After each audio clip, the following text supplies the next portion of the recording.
Hello guys, and here is the next episode of the most interesting urban development news from around the world. I make these episodes weekly, so subscribe to the channel not to miss the future content. And before we start, I'd like to thank to all my amazing Patreon supporters.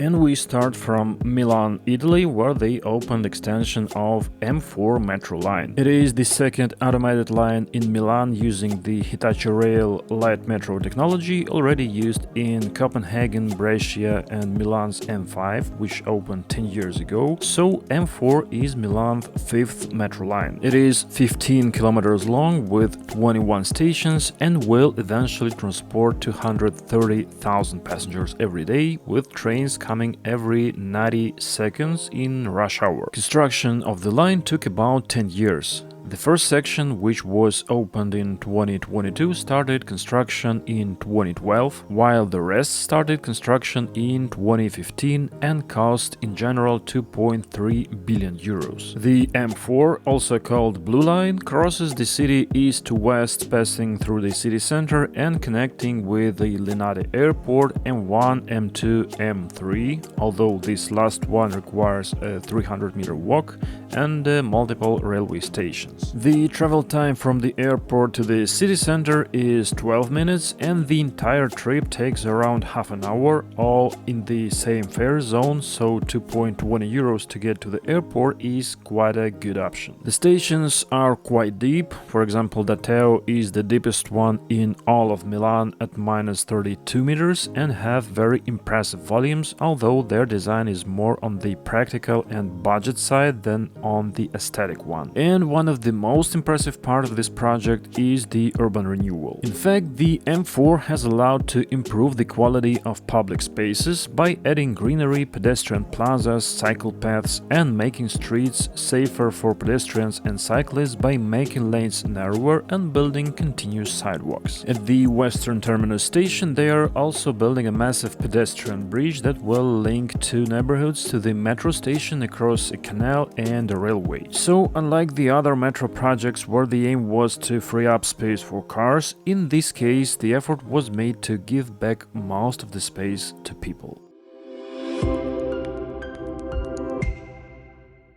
The Spanish city of Tarragona near Barcelona is working on launching a tram-train system in the city. Last year, the regional government announced construction of such a system and promised rapid implementation, with the first partial opening scheduled for 2026. The first phase will include 14 stops between Cambrils Nord and Vilaseca Estacio, 3 of which will form a transport hub with additive stations in Cambrils Nord, Saluport, Aventura and Vilaseca. The line will mostly run on the old rail tracks, with some sections running on separate tracks on the streets. Certain sections of the line will be operated without overhead wires using batteries, which has been the subject of quite controversial debates in recent months. The project also includes construction of a depot and workshops in Vilaseca, and as for the vehicles, it is planned to purchase 7 partially low-floor tram trains with a length of 40 meters. The initial tender held a few months ago was unsuccessful and now being reopened with changes to some of the criteria. It is expected that the cost of rolling stock and the depot in the first phase will amount to about 150 million euros. Once completed, the planned Camp de Tarragona tram system will connect the cities of Reus and Tarragona with other municipalities through a 46-kilometer long network with 47 stations.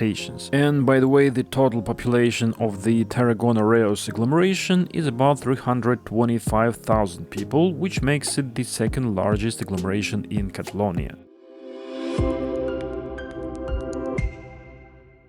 The city of Luxembourg has presented new plans to expand the capital's tram network. The new section will run between Place Étoile and the campus of the city's central hospital, CHL, connecting the hospital with the area around the new capital stadium. The extension will stop at 4 stations along a 2.2-kilometer section, 550 meters of which will run in the tunnel under Rue d'Arlon. The project also includes construction of bike lanes separated from car traffic and is expected to cost about 140 million euros. According to Luxtram's forecast, the new section could be operational by 2032, and also test trams will start running between Kirchberg and Findel from December 10 this year, before the official opening of this new section in March 2025. In Sydney, the John Holland Company has been awarded a $322 million contract to build 1.3 km of the new light rail line, including a 320-meter bridge over the Parramatta River. Design and preparatory work will begin this year ahead of construction, which will start next year. This will be the first major bridge to cross the Parramatta River since the completion of the Raid Bridge almost 40 years ago. The work will also include the modernization of adjacent public spaces such as Archer Park, for example. And the new as yet unnamed bridge will also become part of a 9.5 km pedestrian and bike route. By the way, Sydney's light rail has been operating since 1997, consists of 3 lines and 25 km of tracks, and carries about 40 million passengers a year.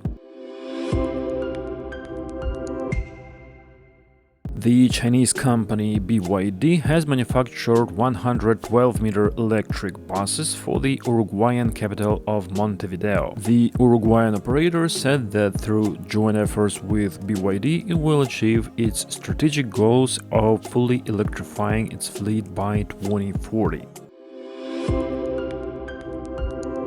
And that's it for today, I guess. In general, I prepared much more news, but I was a little bit busy with other things, so I didn't have time to record everything I wished. So I'll tell you the rest next week. Subscribe, and maybe we'll hit 10,000 subscribers after this video, I hope. And thanks for watching.